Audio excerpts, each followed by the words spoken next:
और ये सैयद सरवज जोहा साहब हैं, शिकागो से आए हैं। माशाल्लाह माशाल्लाह। ये ज़्यादा बोल रहे थे इसलिए मैंने कहीं नहीं से शुरू कर देती हूँ। इकराम बरेलवी साहब का जो है वो सबको इंट्रोडक्शन है। सैयद जोहा जो है ये शायर है, ड्रामा राइटर है, फिल्म भी लिख चुके हैं आप जी, ये गुनाह कर चुके हैं, फिल्मों के गाने भी लिख चुके हैं। इसलिए ये बता रही हूँ कि इतने नेक नहीं हैं जितने लग रहे हैं।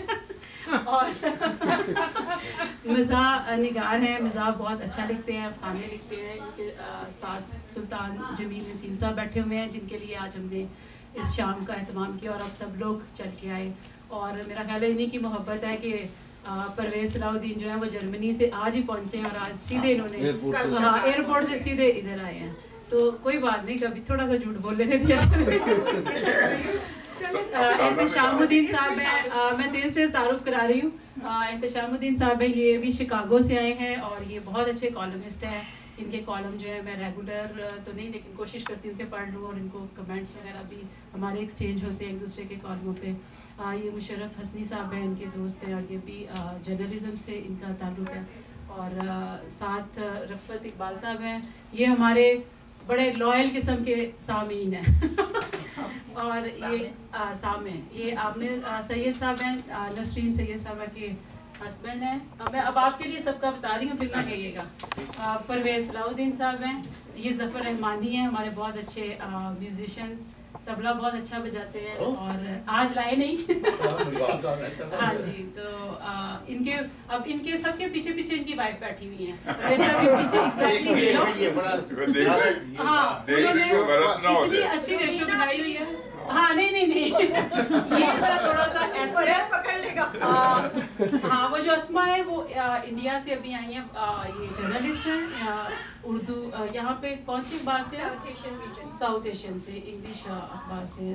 परवेज़ साहब के बिल्कुल पीछे नीलो है, ये इनकी वाइफ है। ज़फ़र रहमानी साहब के बिल्कुल पीछे नीलम ज़का है, ये इनकी वाइफ हैं। ये ताहिर गोरा साहब हैं, हमारे बहुत क्या कहना चाहिए टोरंटो के दानिशवर और गोरा पब्लिशर, मारूफ गोरा पब्लिशर के मालिक।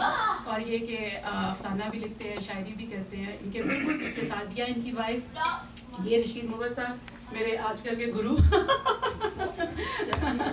हाँ जी, ये वैसे ही डांटते ढूंढते रहते हैं, सिखाते कुछ नहीं। इनके पीछे इनकी वाइफ बैठी हैं सिद्दीका, साथ रफ़त साहब की वाइफ बैठी हुई हैं। ये उज़मा महमूद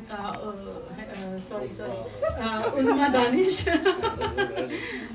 ये जावेद दानिश हैं, ये उज़मा दानिश इनकी वाइफ हैं। हाँ जी, जावेद दानिश याद हो गया। आगे चलूँ? जावेद दानिश का सबको पता ही है, हमारे इंडिया के से हैं और ड्रामा राइटर हैं, शायर हैं।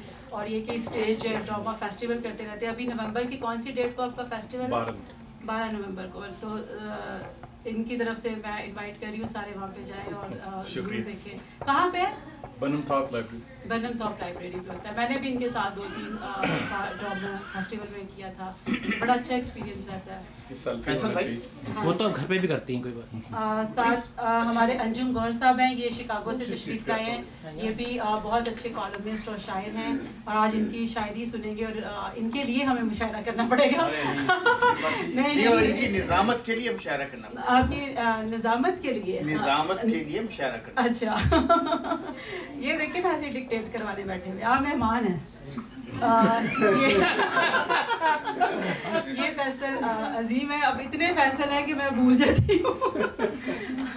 ये शबनम रुबानी के साथ रहते हैं और खुद भी बहुत अच्छे शायर हैं। मतलब वो इनकी पहचान में रहना पीछे रह गई। ये खुद बहुत अच्छे शायर हैं, बड़े नफीस इंसान हैं। नसरीन सैयद हमारी बहुत अच्छी शायरा है और ये भी बहुत नफीस खातून है। वो मुबशरा खड़ी हैं, फैसल फरानी की वाइफ। ये फैसल फरानी हैं, ये हमारे अफसाना निगार और शायर और कैमरामैन। तो ये फैसल महमूद हैं। कैमरामैन ज़्यादा अच्छे हैं। हाँ। ये मेरे हस्बैंड हैं। तो मैं सबकी जो है वो शुक्रिया वेलकम के बाद जो है मैं एक छोटा सा मैंने लिखा था सुल्तान साहब के लिए, एक क्या कहना चाहिए मजमून, तो वो आप सबकी खिदमत में बर्दाश्त करना पड़ेगा। खाना खाया तो इसका मैंने उन्वान यही समझ में आया, दयानतदार अफसाना निगार। ब्रैम्पटन अस्पताल के कमरे में दाखिल होने के लिए मैं फैसल को कभी परवाजी साहब को अंदर जाने का कह रही थी, इस वहम के साथ कि मरीज़ शायद मुझे ना पहचानता हो और अपने कमरे में किसी अजनबी औरत को देखकर एकदम परेशान ही ना हो जाए। मगर जैसे ही हम तीनों अंदर दाखिल हुए, मरीज़ की आंखों में पहचान की चमक और चेहरे पर बशाशत फैल गई। उन्होंने सीधा बैठने की कोशिश की। उनकी बेगम ने हाथ से उन्हें वहीं रहने का इशारा किया। क्योंकि उनके जिस्म पर लगी बेतहाशा ट्यूब्स वो देख रही थी, सुल्तान जमील नसीम साहब हम लोगों को देखकर खुशी के मारे उन्हें नहीं देख रहे थे और बड़ी खुशी और जोश से बोलिए, आइए आइए रुबीना फैसल साहिबा, परवाजी साहब आइए। परवाजी साहब तो उनके दोस्तों में से हैं, मगर मैं तो अपने आप को किसी के तारशुमार में नहीं समझती थी। बीमारी की इस हालत में सुल्तान जमील साहब जैसे बड़े अफसाना निगार का मुझ जैसी नाचीज़ को पहचान लेना मेरे अंदर एक अजीब सी खुशी भर गया।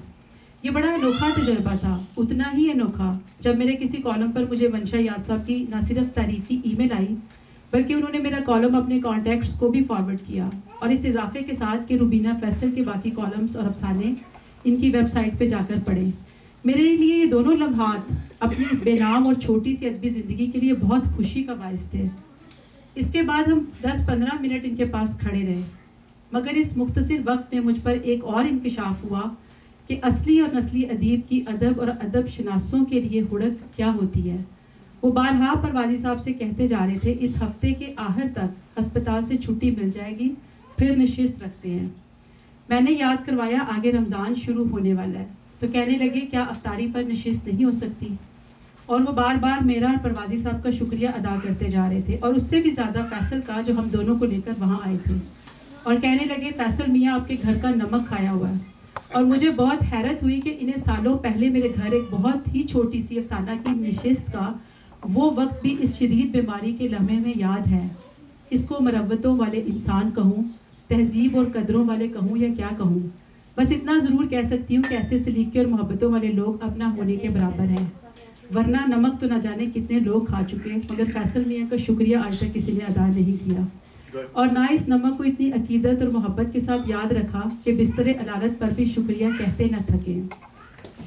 जिस तरह सच बोलना मुश्किल काम है, इस तरह सच सुनना उससे भी मुश्किल काम। और मैंने ये देखा जिस तरह खुलूस करना मुश्किल काम है, उसी तरह खुलूस सहना भी मुश्किल काम।